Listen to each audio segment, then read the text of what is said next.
ইরানের সাথে Putin Jinping ফলালাভ কি কথা হলো? ইরান যখন সংস্কারের পথে তখন কেন নেতানিয়াহুর আক্রমণ? ইরানে যুক্তরাষ্ট্রের সম্ভাব্য হামলা নিয়ে ট্রাম্প শিবিরে ঘোর অসন্তোষ এবং বিভক্তি। এদিকে নেতানিয়াহু আজ রাতে নিরাপত্তা বৈঠকে বসছেন। ইসরায়েলের প্রধানমন্ত্রী বেনিয়ামিন নেতানিয়াহু আজ বৃহস্পতিবার রাতে নিরাপত্তা বৈঠক ডেকেছেন। ইসরায়েলের স্থানীয় সংবাদ মাধ্যমগুলোর বরাত দিয়ে আল জাজিরা জানিয়েছে, প্রধানমন্ত্রী নেতানিয়াহু আজ স্থানীয় সময় রাত 10টায় সীমিত পরিসরে নিরাপত্তা বৈঠক ডাকছেন। নেতানিয়াহু এমন সময় এই বৈঠকের বসার সিদ্ধান্ত নিলেন যখন ইরান একদিনে ইসরায়েলের একাধিক স্থানে হামলা চালিয়েছে এবং এসব হামলার শতাধিক বেশি মানুষ আহত হয়েছে। হামলা হয়েছে ইসরায়েলের হাসপাতালেও, তবে ইরান বলেছে এই হাসপাতাল নয়, তার হামলার লক্ষ্য ছিল হাসপাতালের পাশে সামরিক স্থাপনা। এদিকে রাশিয়ার প্রেসিডেন্ট ভ্লাদিমির পুতিন, চীনের প্রেসিডেন্ট শি জিনপিংয়ের মধ্যে ফোনালাপ হয়েছে। চলমান ইরান ইসরায়েলের সংঘাত নিয়ে কথা হয়েছে। এই দুই বিশ্ব নেতার মধ্যে সিএনএনের খবরে বলা হয়, চীনের প্রেসিডেন্ট এই সংঘাত নিরসনে বড় শান্তিকুলের প্রতি উত্তেজনা কমানোর আহ্বান জানিয়েছেন, যা ইরানে যুক্তরাষ্ট্রের সম্ভাব্য হস্তক্ষেপ বিবেচনায় প্রেসিডেন্ট ট্রাম্পের প্রতি পরোক্ষ বার্তা বলে ধারণা করা হচ্ছে। ফোনালাপে ইসরায়েলের ইরান বিরোধী পদক্ষেপের নিন্দা জানিয়েছেন দুই বিশ্ব নেতা। চলমান সংঘাতে পুতিন আবারও মধ্যস্থতার প্রস্তাব দিয়েছেন। তিনি জানিয়েছেন, ক্রিমিনালি চীনের পররাষ্ট্র মন্ত্রণালয়ের বরাত দিয়ে জানানো হয়, যুক্তরাষ্ট্রের নাম উল্লেখ না করেই শি জিনপিং বলেন, আন্তর্জাতিক সম্প্রদায় বিশেষ করে যেসব বড় শক্তির সংঘাত পদক্ষেপগুলোর উপর বিশেষ প্রভাব আছে তাদের উচিত পরিস্থিতি ঠান্ডা করার উদ্যোগ নেওয়া হয়েছে, উল্টোটা নয়। চীনের প্রেসিডেন্ট শি জিনপিং তাৎক্ষণিকভাবে যুদ্ধবিরতির জন্য ইরান ও ইসরায়েলের প্রতি আহ্বান জানিয়েছেন। এদিকে চলমান উত্তেজনা কমানোর জন্য বিশেষভাবে ইসরায়েলের প্রতি আহ্বান জানিয়েছেন তিনি।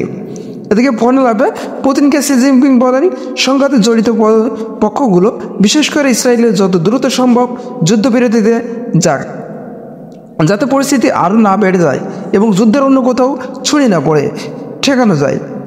এদিকে রাশিয়ার বক্তব্য, ক্রেমলিন জানিয়েছেন, পুতিন ও জিনপিং একমত যে এই সংঘাতের যা ইরানের পারমাণবিক কর্মসূচির কোনো সামরিক সমাধান নেই, এগুলোর সমাধান কেবল রাজনৈতিক এবং কূটনৈতিক উপায়ে সম্ভাব্য।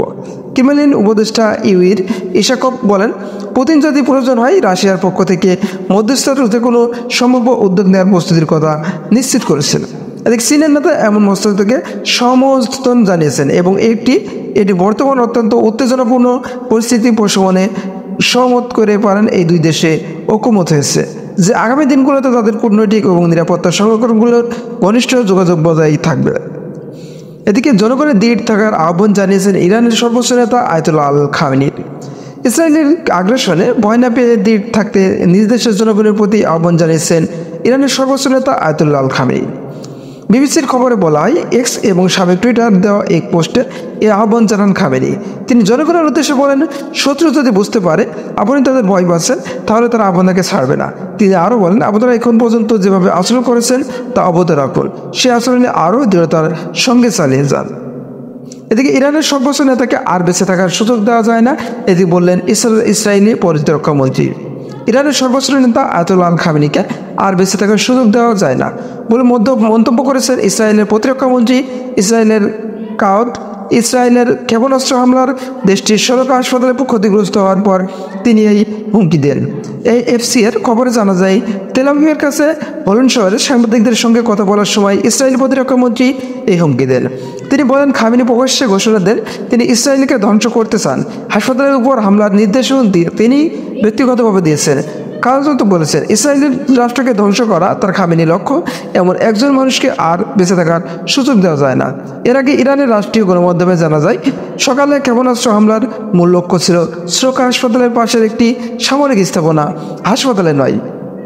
এইদিকে ইরানের প্রেসিডেন্ট মাসুদ পেজেশকিয়ান সরকার ও প্রশাসনের সব বিভাগগুলোকে ইরানের জনগণের পাশে থাকতে বলেছেন। সামাজিক মাধ্যমে দেওয়া হয় এই পোস্টে তিনি এই আহ্বান জানান। ওই পোস্টে মাসুদ পেজেশকিয়ান লিখেছেন, সব মন্ত্রণালয় এবং সরকারি সংস্থাগুলোকে দেশের সেবা করার নির্দেশ দেওয়া হয়েছে, তাদের ধৈর্যের সঙ্গে জনগণকে সেবা দিতে হবে। পেজেশকিয়ান আরও লিখেন, একে অন্যের প্রতি সহানুভূতি এবং ঐক্যের মাধ্যমে আমরা এই কঠিন সময় পার হতে পারি। দর্শক বন্ধুরা, এই ছিল এখনকার মতো। পরবর্তী আপডেট নিয়ে খুব শীঘ্রই চলে আসবো। ধন্যবাদ জানিয়ে শেষ করবো। আল্লাহ হাফেজ।